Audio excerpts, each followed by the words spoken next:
one. Okay, so we are in office hour. Exactly. You nailed it. We are talking about HackerRank.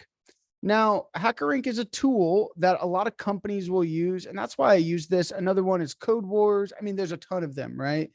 Code Wars, Leak Code is probably the other main one. HackerRank is probably the biggest one. And it is basically a program. It's free. You don't have to pay anything for it. You can, I think they have like premium services. I don't know exactly what that's for.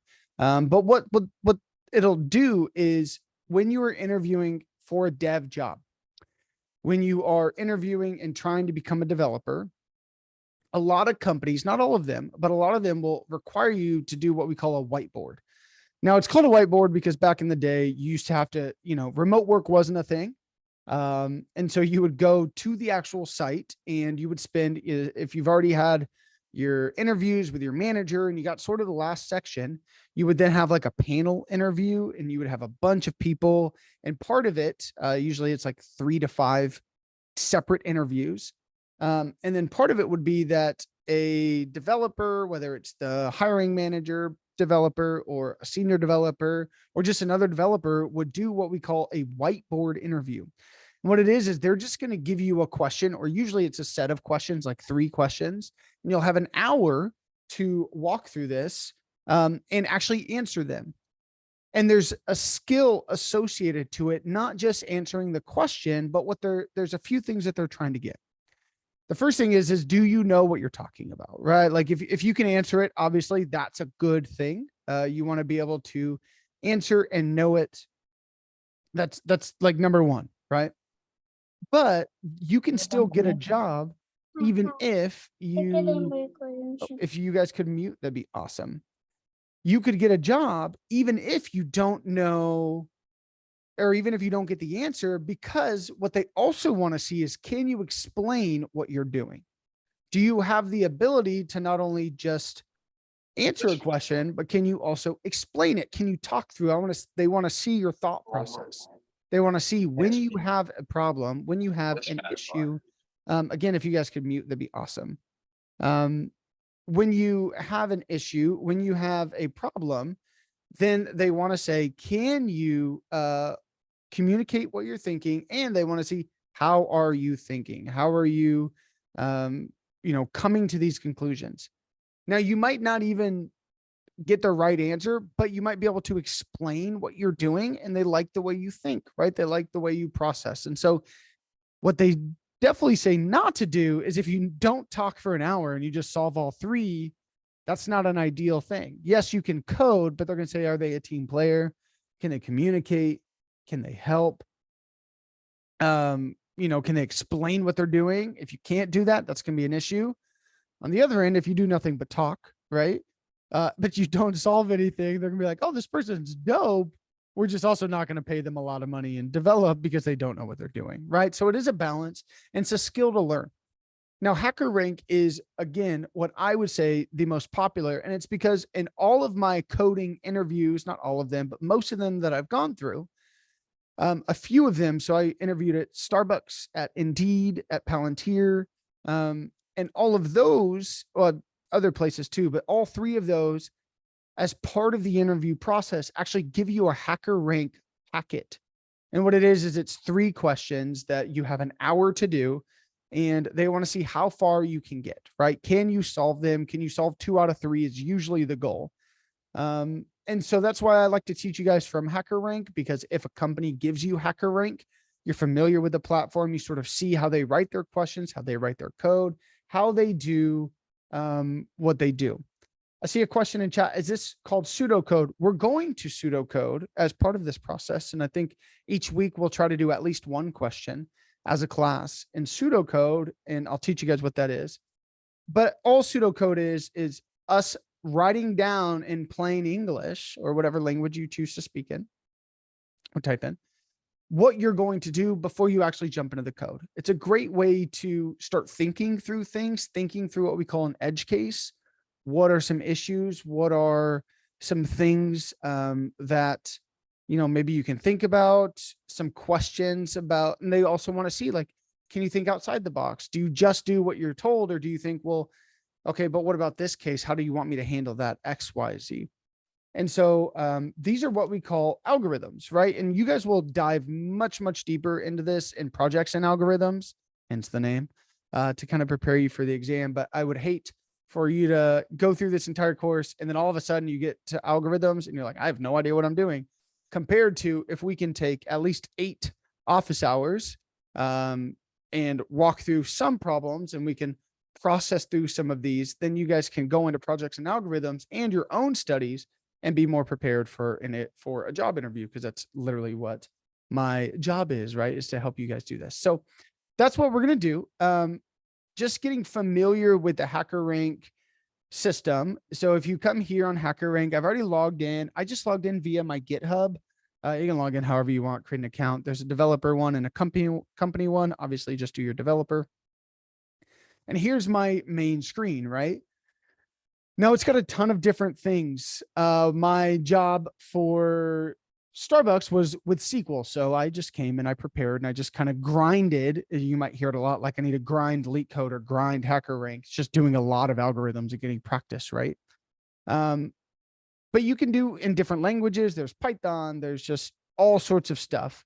So you can go to algorithms, you can go to mathematics, data structures if you're trying to level up on that, or databases, or regex, which is regular expressions. We'll talk about that week 5, I think.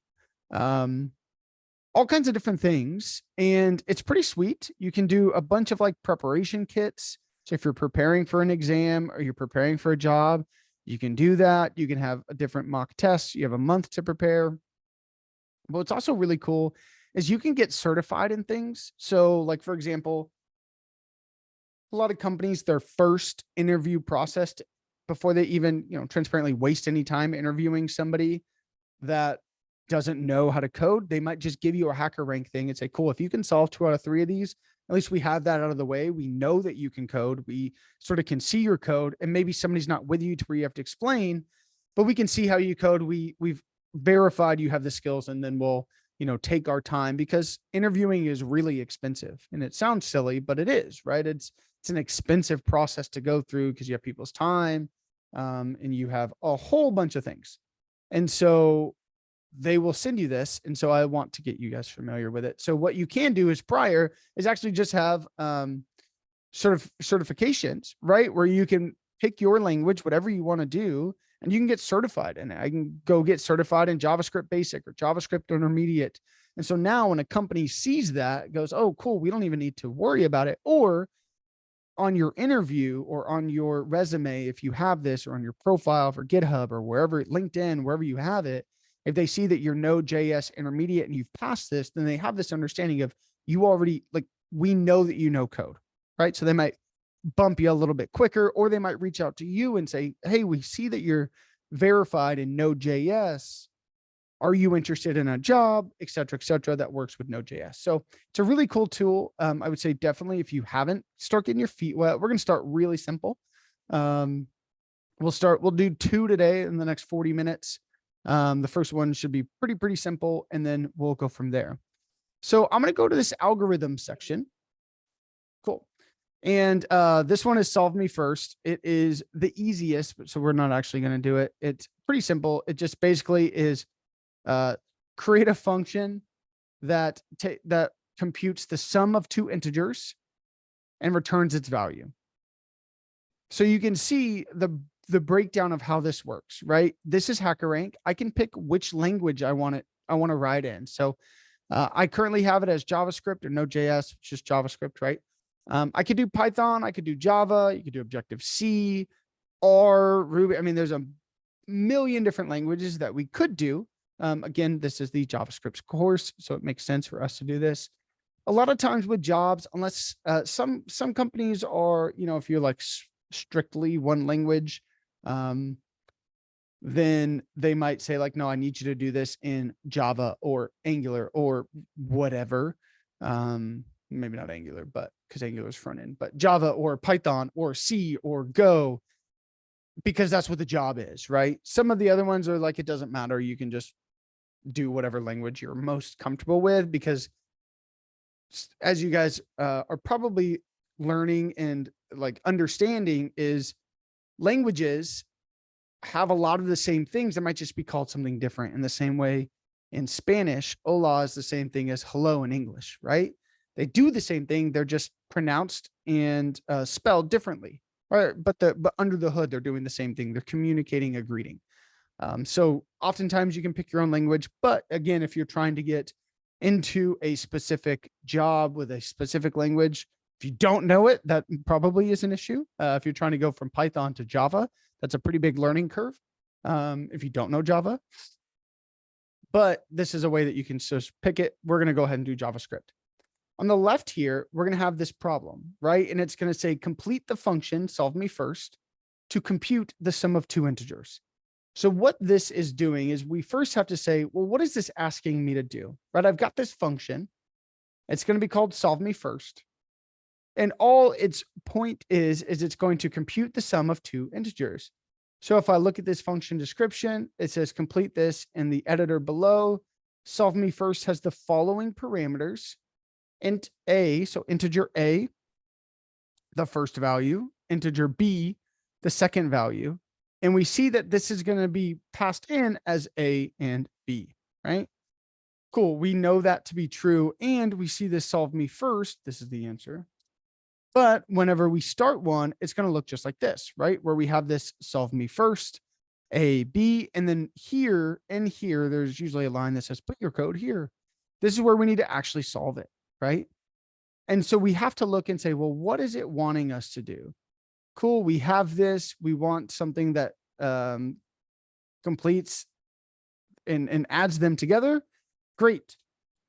My answer is cool. This function takes in an integer a, integer b, and we're just returning the sum of integer a and integer b. Cool. Now, all of this other stuff, we don't have to worry about. That's for this internal tool to actually run your code. We don't have to worry about that in this. So don't worry about it. You can kind of cover everything like this. If you wanted, you can do it just like this. And all you care about is this function. Now, as you're doing your code, you can run your code and it's going to have some tests built in that you can, cool, here's my sample test case 0 and 1. Great, which means that they tried it with multiple numbers. And that's where this edge case piece comes in. But they tried it with multiple opportunities and your code works. It's dynamic, right? So it doesn't really matter what number we pass in. It's still going to return the summation of that. Cool.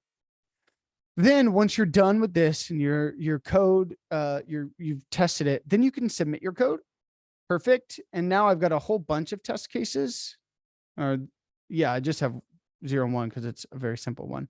But here we are. We've congratulations, we have passed this. This is a solved algorithm. So great, we solved our first algorithm. Now, this one is obviously very, very simple. We're going to go to ones that are a little bit more challenging, especially maybe we'll just do one today because it'll be our first. It's going to be a little bit challenging, but we'll think through how we can do this and trying to process as a group and as a company or as a class. The other thing I want to point out is this sort of weird nav bar right here. I don't really like it, but if you're ever stuck, if you're doing this on your own, you're like, I cannot figure this out. What you can do is you can come here. These are my submissions, right? So this is, I click that because it gives a better here, but here's my submissions. I did this in Python 3 years ago, did it in JavaScript 2 years ago, Python 15 days ago. Don't know why I did it in Python then. And then JavaScript just now, right? If you don't know the answer, you could always go to discussions, right? I would encourage you to not do this, but oftentimes there is a lot of answers here. Now, some of them are better than others. So this is sort of crowdsourced. So don't think that these are always the correct answer. Like this doesn't make, like this is actually a pretty poor, we could do the exact same thing, right? In Python, we can do the exact same thing and just return A and B. We do not need to do this because it already dedicated and said that this is coming in as an integer. So to typecast the input is this is not a good solution. Fun fact. Not to just crap on this kid, but not a great solution. So you can try, if you're really challenging or challenged, you can do, you can kind of look through this and see if there's any answers, get it working, see what's going on. My encouragement though is try it. And then if you do find an answer, or if you get an answer, then go to Chat GPT and say, hey, here's my answer. What is and we're not going to talk about time and space complexity, but you could ask yourself, like, what is the time and space complexity? How could I make this more optimal? And maybe this is the most optimal solution, or maybe there's a better one. And, we can instill that into our code. So just a lot of stuff on HackerRank. It's a lot of fun stuff. But now we are good to go. So let's go back and actually do our first one as a class, which is fun. Quick question, Will. Yeah. So I noticed like some people put print. I mean, I know it was Python. Do we have to watch the wording on it? Like, like if we would do console log or return, because isn't that two different things? Yeah. So that's a great question. And it would all be, what is the question currently asking for, right? Is it wanting you just to console log, or is it wanting you to return the values? So wanting to look at that is really, really important in my opinion. Yeah. So like that probably wouldn't pass. Like if I just went back to this and I console logged, and then console logged, this shouldn't pass, right? Because it's not actually, to run code, because it's not returning the summation. It's just console logging it. So let's see. Yeah. See, this failed. Because it'll say it's expecting you to give back 5, but instead it got undefined. So that's what you would want to look and say, well, what is this asking? Is it asking me to console log? Usually it'll never ask you to console log, because a console log is a great tool for developers to understand what's going on with the code. But from a user experience, the point of a function is usually never to console log. It's usually to actually do something, right? Return something, do some sort of arithmetic, and either return something or not return anything, but get something accomplished, right? So great question though. Let me get this back. Cool. Great. So we're going to do this one. I like this one because I think it's a little bit challenging, but it is pretty fun. Okay. And I already deleted the code, so we should be good to go. Yep. Great. So we're going to pseudocode for the next 30 minutes. We'll figure this out. We'll do it as a group. And then I'll sort of teach you. This is our first one, so I'll kind of guide it a little bit more than normal. And then maybe in the next coming weeks, we can do these as a group and just get better at this and get a little bit more practice and familiarity. Okay. So here's the question. Alice and Bob each created one problem for HackerRank. A reviewer rates the two challenges, awarding points on a scale from 1 to 100. For the three categories: problem clarity, originality, and difficulty. The rating for Alice's challenge is the triplet A. So this is what we call a tuple. It's just because it's got parentheses. It's just another type that maybe you've been taught, maybe you haven't. It's an interesting type because it's immutable. It's kind of like a array, but it's immutable, meaning you can't add or adjust to it. This is what we call a tuple, but it's got A0, A1, A2, and the rating for Bob's is B0, B1, B2. The task is to find their comparison points by comparing A of position 0 with B of position 0, A of position 1 with B of position 1. Also, a tuple operates the same way with like an index, so 0, 1, 2, and A2 with B2. Cool. So if A of I, because it's either 0, 1, or 2, is greater than Alice gets 1 point. If it's less than, then Bob gets a point. And if they're equal, then neither receives a point. Great. So comparison points is the total points per person earned given A and B, meaning that we're given the values here, just like this. It's kind of confusing because it has a parentheses here, but it tells us this is going to be an array. So given our array, like this, determine their respective comparison points. So what it's wanting us to do is compare this value with this value. Whoever is highest that person, B or A, gets a point. Compare the middle one. If they're equal, then it should neither get a point. And then compare this guy and this guy. Whoever is larger, in this case, Alice, then they get a point.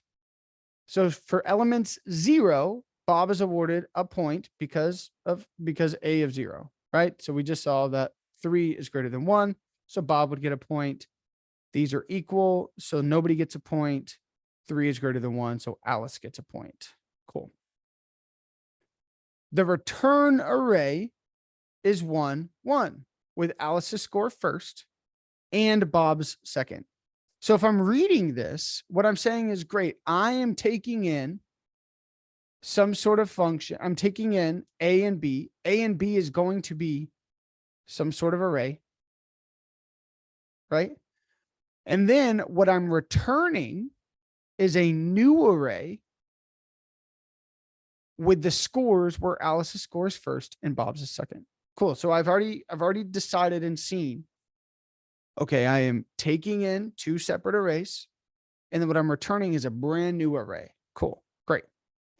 So we want to complete the function in the editor below. This has the following parameters. So int is that's challenge rating, and this is B challenge rating. Cool.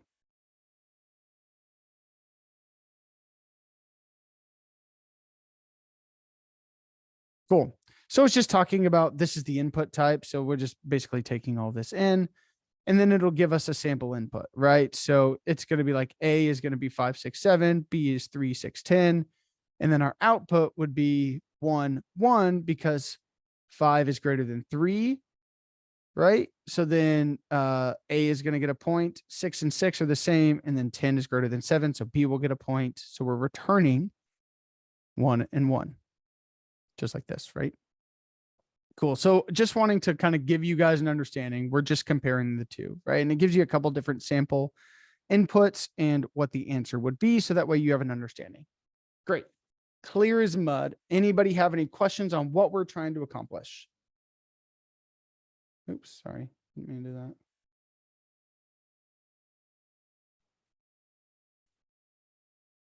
Oops. Oh my gosh, I'm gonna lose my mind. I'm gonna lose it, guys. There we go. Oh my God, I'm gonna lose it. Okay. Nope, I'm gonna lose my mind. Stage manager makes me want to die right now. Sorry, there we go. We'll just get rid of that. Okay. That's a great, okay. So Ahmed has a wonderful question, and this is what we call an edge case. The question is, will arrays always be the same length? And if I was in a job interview and they gave me this, that would be a great example of a question that I would want to ask. Hey, are the arrays always in the same length? Or are they always the same length? And if they're not, how would you like me to handle that? I think that's a really great question. So let's write that down. So I'm going to put questions. The arrays the same length. If not, how should I handle this? That's a great question. It's a really, really great question. Is there any other questions that you guys can think of?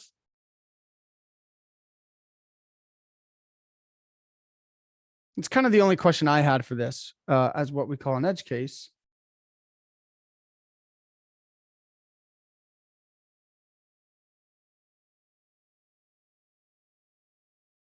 But John has a great point in chat. It says for this specific algo, yes, because they only give you 3 scoring categories, right? The very top, it's problem clarity, originality, and difficulty. Now, you could still ask the question, because transparently, we ask you guys to fill out surveys all the time, and sometimes you'll leave stuff blank. And so we'll get some information and some of it's blank, right? So even though the question's asked, maybe they just don't fill it out or they forgot to, right? So it still is a fine question. I think you could say, hey, although they were asked these questions, are all of them required, right? And then that would be another way to word it, to basically say, are they all the same length?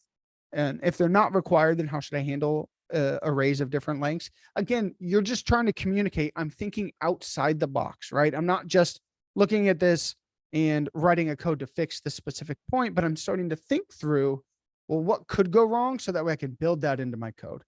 I think that that is a really great, great thought and great question, right? And again, they're not going to like, unless you asked a very blatantly obvious question, like, are these always going to be arrays or, something like that? What if this is a string? It's like, well, it's probably not. We don't need to check every possible situation, but thinking through some of that. Great questions. Okay. So this is kind of the question I had. So now we're going to do some pseudocode. All right. So all pseudocode is again, writing down what we're going to do before we actually do it. One of the biggest things that especially new boot camp grads do is they get a question, they just dive in and start coding, right? And then once you start coding, you kind of like, well, wait, I didn't think about this. Oh, I got to change my code. And it takes a lot longer than, okay, let me sit back. Let me ask the questions I need to ask. Let me figure out what I need to figure out. And then, and sort of create a pathway and think through the problem. And after I've thought through it and I've thought through, okay, this step, this step, this step. Oh, wait, that won't work because of this step. Let me fix it. Once I've done that, then we jump in and we just fill out the code and it's much, much easier. So, okay, let's pseudocode. So I'm a SEUDO code. So again, that is just really writing down what we are going to do step by step. Perfect. Okay. So I've got a function that is going to take in two arrays. I need to return a new array with some value for Alice and some value for Bob. I think it's Bob or Bill. Bob.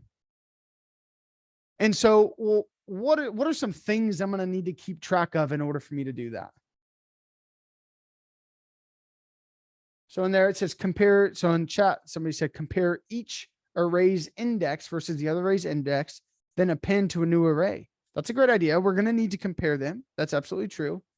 I'll probably create an empty array to push into it. I think that's a great idea. So first off, I'm going to say create new variable that is an empty array. This will be what is returned. Cool. And we'll see another easy way that we can do this. But for right now, that's great. So we're creating this new array for us to push our values into. How do we know what values we have? How do we know the scores? How am I going to keep track of that? You could create a team A and a team B variable. Exactly. So I'm going to say only because I have the name. So I'm going to say like Alice score variable. And then I'm going to say create Bob score variable. Perfect. Thanks, Michael. Okay. So I've created my new variable. That's an empty array. That's what's going to be returned. Great. I've created my Alice score and my Bob score variable. What else do I need to do? Now, what do I need to do? Somebody said it. We need to compare each array's index. How are we going to do that?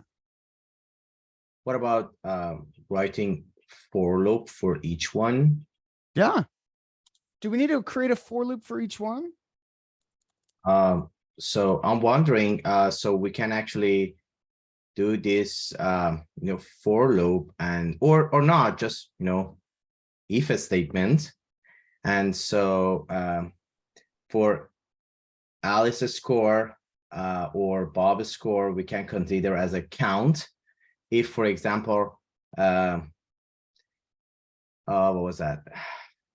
The A index 1 is greater than B index 1, so we can add one number to Alice's score, for example. Yeah. And for the, at the end, we can return a list, Alice score, comma, Bob score, for example. Yeah.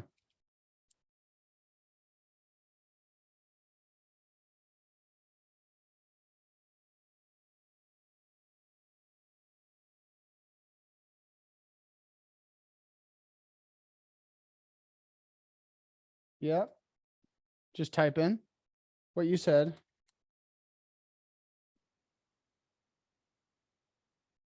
Yeah, exactly. Yeah. Oops. Now, if they're blank, we don't need to do anything, right? Or if they're the same, we don't need to do anything. So that's okay. And so once that for loop's done, we just need to return. Return the list, The array. Yeah. array, Coming yes, from Python. Yeah. yes. I'll do the same thing. You're Array, good. Yeah. array, Alice score, comma, so, yeah, so the first number should be Alice score, and the second one should be Bob score, right? Yeah.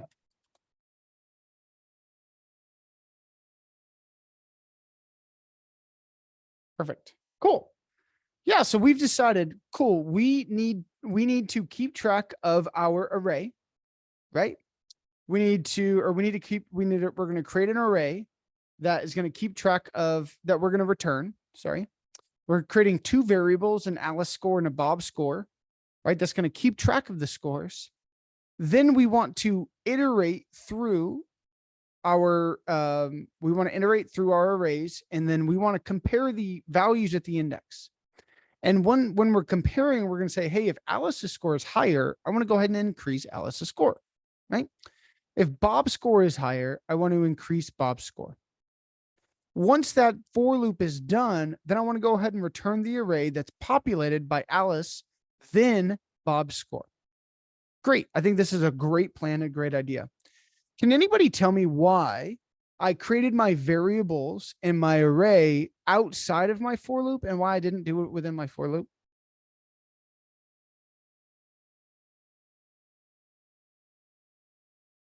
They don't get reset. Absolutely. If We I- can No, go reusability. ahead. I'm sorry? Reusability, like we can reuse them. We can reuse. Yes. But the main thing is if I were to put my variables in here, the way a for loop works is every single iteration that we go through, if I were to declare a variable right here, it's going to redeclare that variable.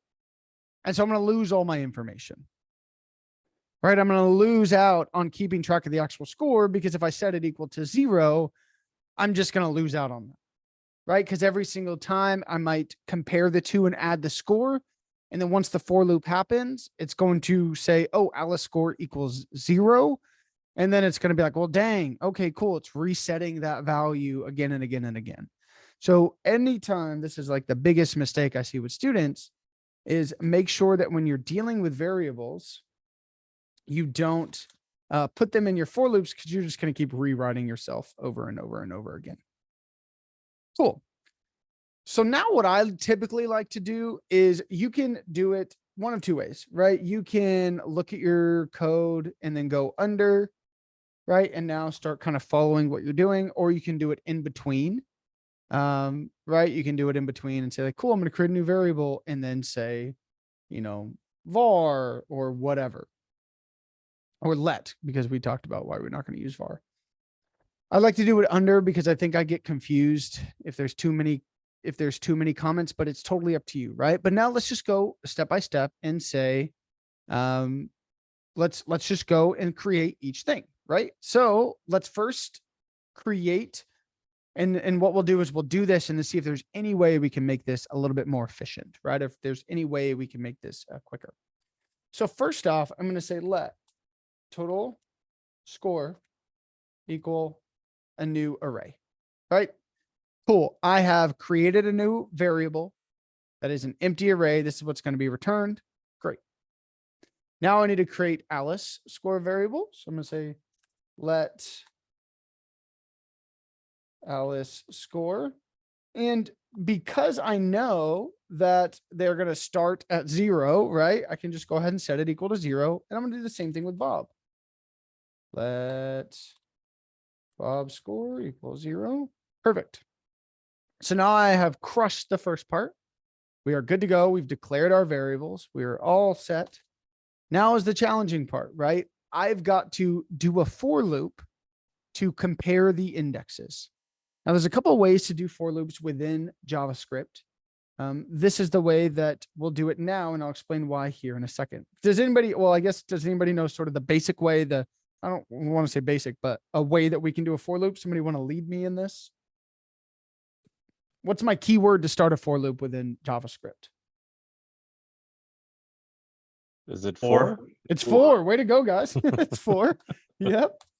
Great. So now within 4, what am I going to do? Oh, Michael already put it in chat.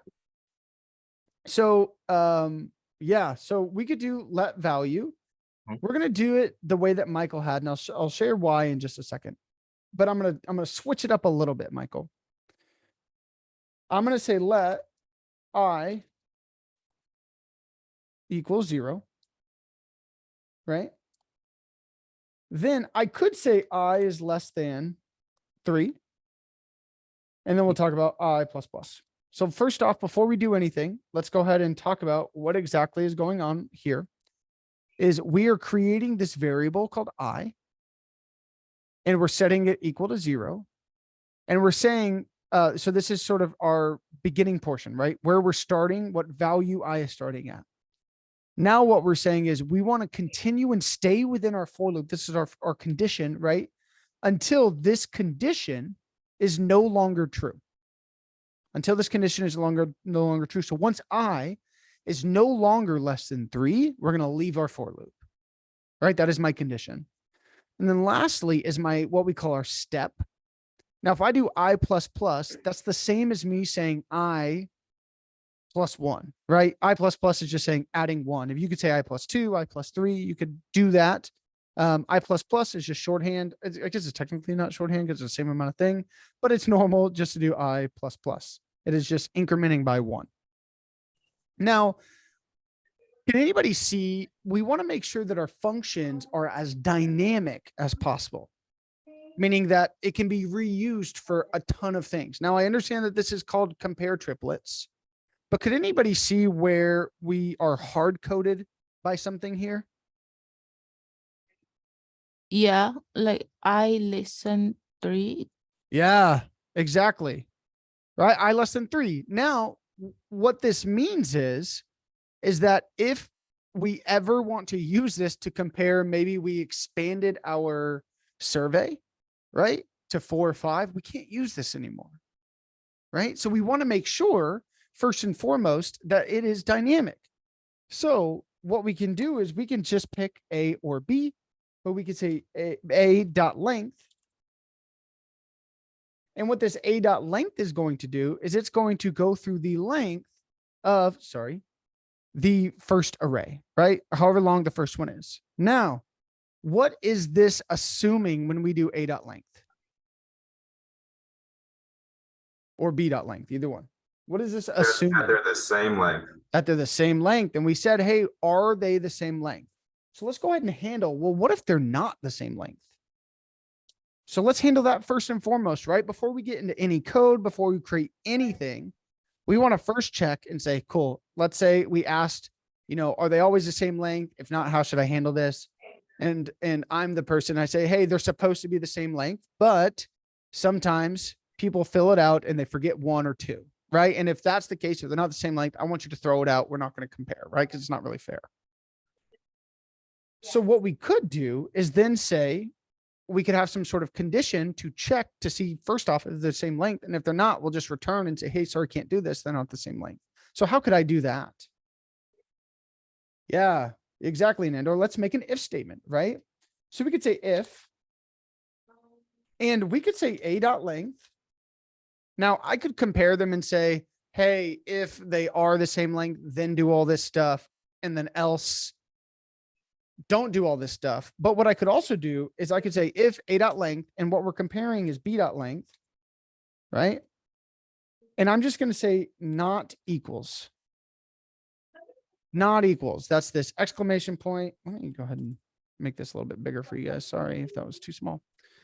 Not equals. So if these are not the same length, then I just want to go ahead and I want to return, because remember, anytime a function meets a return, it automatically leaves the function. So I'm going to return the arrays are not the same length, so I cannot compare. Perfect. Great. So now the first thing our function is going to check is, are they the same length? And if not, it's not even going to get down here because it's going to meet this return, and then it leaves, right? And it says, hey, I can't do this. Great. So now whenever we do a dot length, we're assuming these have to be the same, right? Because it can't get down here if this does not pass. Right? If they're not the same length, we'll never even get down here. So we're assuming if it's reading this, then this passed and they are the same length. So here we could just say a dot length.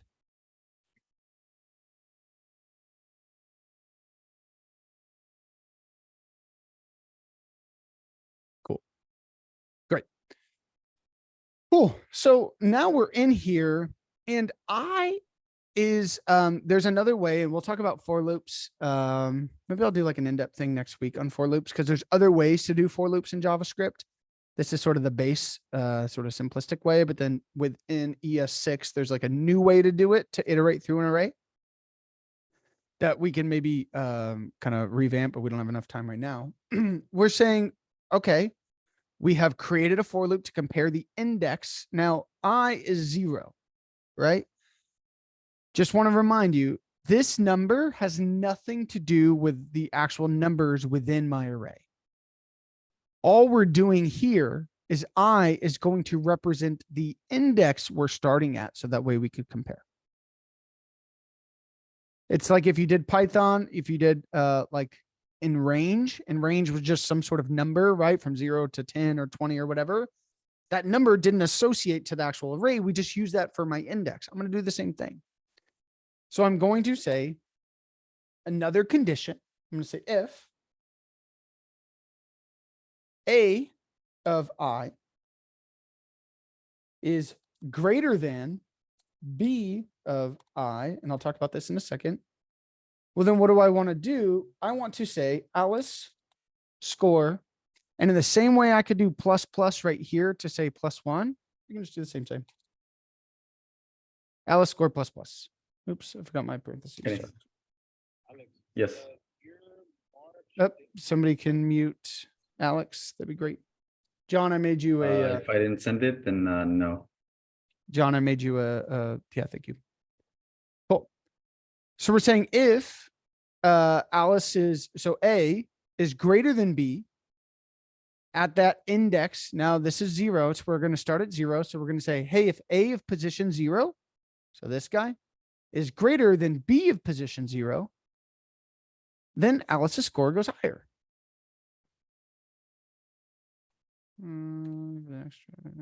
Yep. Else, or else if, it needs to be else if, and I'll talk about why here in just a second. I can say A of I does not equal B of I, then Bob's score plus plus. Now let's talk about what we just did here. We are saying, and there's another way you could do it. You just would have to kind of handle multiple things. This is a more efficient way to do it. I could have had an if A is greater than B, or else if B is greater than B is greater than A, then Bob's score. Else, that means that they're the same, and then I do nothing, right? That's how I could have done it. But instead, what I'm saying is, hey, if A is greater than B, then let's go ahead and increase Alice's score. If A is not equal to B, meaning that they're not the same, we know that there's only 3 options, right? Either A is greater than B, A is equal to B, or B is greater than A, right? Or A is less than B. And so we're saying, cool, if it's not equal to B, then it has to be that B is greater. So we're going to increase Bob's score by 1. Cool. I see that there was a hand raised. I think Sandy. Do you have a question? Hi. I was wondering if we're doing something more than what's on the left-hand side, because the way that I look at it, it's specifically telling us to compare the first scores together, the second scores together, and then like the third together. That's what we're doing. So as the for loop iterates, right? I is going to be equal to 0. And so what this is doing is we're just comparing the first score together. If Oh, A of gotcha. 0 is greater than B of 0, then we do this. I got it. Else, if they're not the same, meaning, if they're the same, then it's just going to continue because it's not going to read this. Or if they're not the same, meaning that B is greater, so 3 is greater than 1, then Bob's score goes up. Now the end of my for loop here has hit. That's all that's in my for loop. I plus plus, I becomes 1.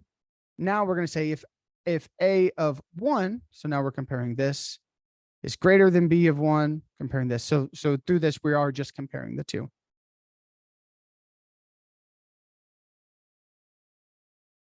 Did that answer your question, Sandy? Yep. I Perfect. actually got it when you first started talking. Yeah, all good, all good. No worries. Cool. So we've done this. What we could have done also, and we're almost out of time, is we could have just basically said if this less than B, and then just put like else. We could have said something like continue. Continue is just basically if it gets here, go ahead and go to the end. Or we could have just not had anything else. This would also work. This is the same thing, right? Because these are my two conditions. This also would work. Because we're not doing anything, we're adding nothing if they're equal. So this would also work. So this is another way to do it. Maybe it's a little bit less confusing. Now at the end, all we're doing is we got this here, this here, this here. So what I need to do is I just need to return. So I could do, and then we're running out of time. So what I could do is I could do total score dot push Alice score, comma Bob score. But instead of actually creating this, all I have to do here is say return Alice score, Bob score. And this will do the same exact thing. So I actually don't need to create this. I press save. Sometimes I always do that. I don't need to create that because I can just return these like that. Great. So let's test it and run it. We got 1 minute. We'll see if we can make it in the time. Great. So our sample code, our run has passed. We're good to go. So now we come here. We have 7 test cases and they all passed, which means we got it right, guys. Way to go. Okay.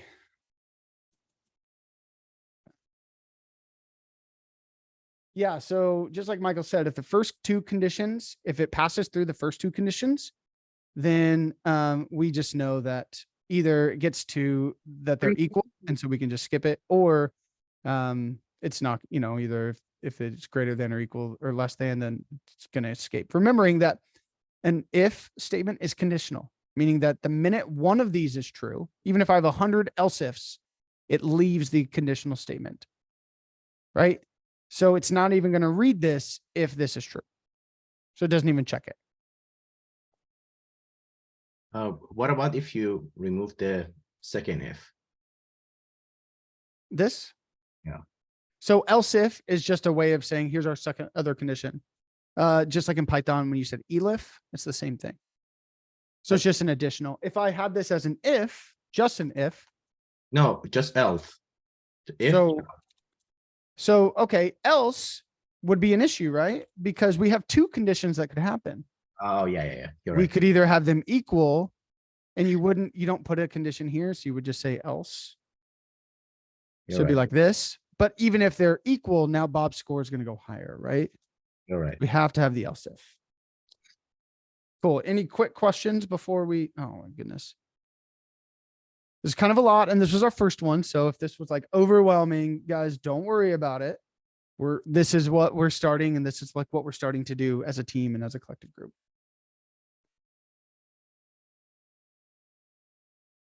Yeah, Christian, that's a great way. We want to make sure are all of these values, or all these values numbers. Like we could have that in my for loop, or we could do, there's other things we could do like dot contains, and then we could say non or undefined. Then that's another issue too, right? To where we can't compare an undefined with a number. So another great edge case, Christian. Great job. Cool. All right. I'm going to go ahead and stop this recording.